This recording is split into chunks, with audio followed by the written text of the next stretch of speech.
Hello again, everyone. It's Miss Hope, and I have another book. Story time with Miss Hope. Whoop, whoop. I hope you guys are enjoying these silly, crazy videos of me reading books. I'm having a lot of fun making them. I wish that I was with you guys and reading to you in person right now, but this is what we got to settle for because this is what we can do right now. So, without further ado, this is one of my favorite books. It is called Can Anyone Read It? Caps for Sale. Caps for Sale. Let's find out what this book is all about. And it has some awesome pictures in it too.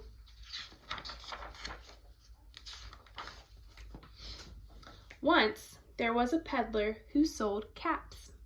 But he was not like an ordinary peddler, carrying his wares on his back. He carried them all on top of his head. First, he had on his own checked cap, then a bunch of gray caps, then a bunch of brown caps, then a bunch of blue caps, and on the very top, what color? A bunch of red caps. It's a lot of caps.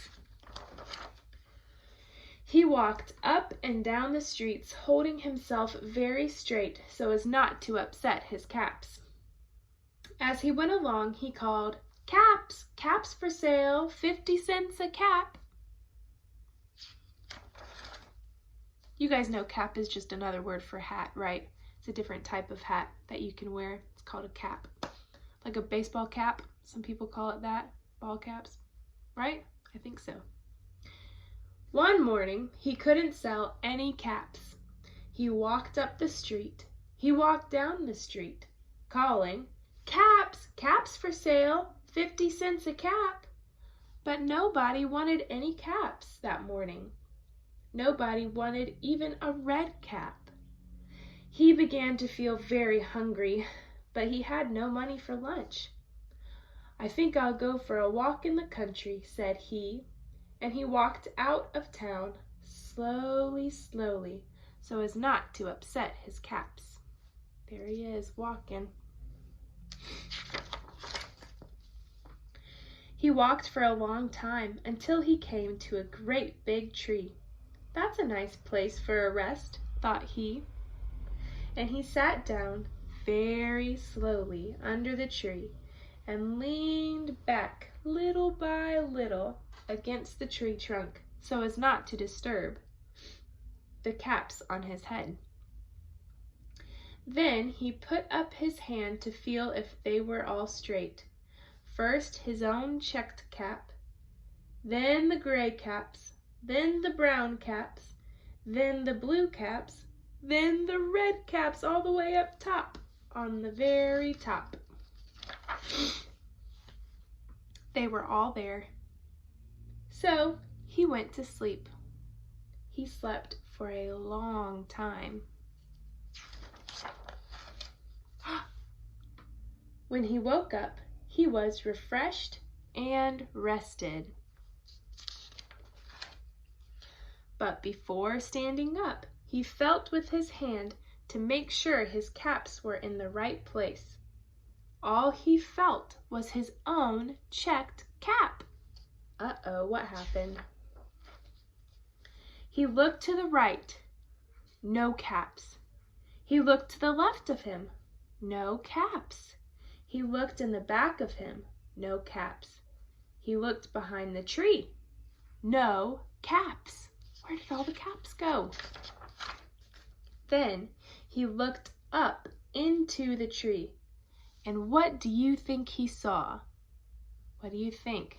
He's looking up for his caps. What? On every branch sat a monkey.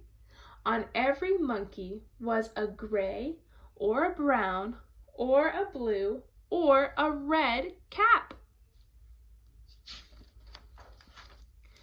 The peddler looked at the monkeys. The monkeys looked at the peddler. He didn't know what to do. Finally, he spoke to them. monkeys, you, he said, shaking a finger at them, you give me back my caps. But the monkeys only shook their fingers back at him and said, tss, tss, tss. This made the peddler angry. Can you make an angry face? Urgh.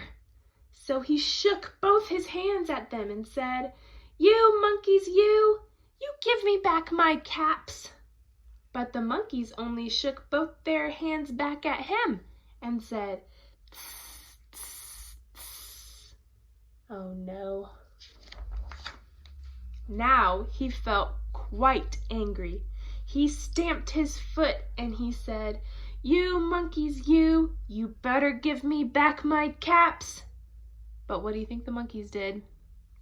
The monkeys only stamped their feet back at him and said, tss, tss, tss. Do the monkeys look happy? They look like they're just playing along with his game, huh?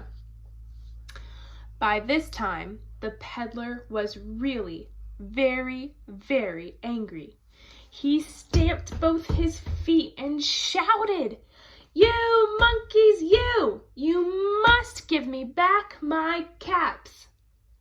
But the monkeys only stamped both their feet back at him and said, say it with me, tss, tss, tss. Oh my goodness. At last, he became so angry that he pulled off his own cap and threw it on the ground and began to walk away. Oh no. But then each monkey pulled off his cap.